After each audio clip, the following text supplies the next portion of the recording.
সে দিল্লিতে বসে হাসিনা বিবি সেই হুকুম দিচ্ছে, মারো, উড়াও, পুরাও, বাড়িঘর জ্বালিয়ে দাও।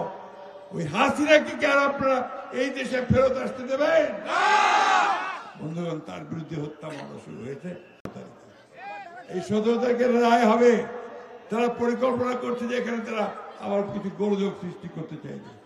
আমি আপনাদের প্রতি আহ্বান জানাতে চাই, এই ফ্যাসিস্ট শক্তি আর যেন কখনো মাথা তুলে দাঁড়িয়ে আমাদের মানুষদেরকে হত্যা করতে না পারে, আমাদের সম্পদকে পাচার করতে না পারে, আমাদের বাংলাদেশের সমস্ত গণতান্ত্রিক প্রতিষ্ঠানগুলোকে ধ্বংস করতে না পারে, তার জন্য আপনাদেরকে সদা সর্বদা সৈনিকের ভূমিকা পালন করতে হবে।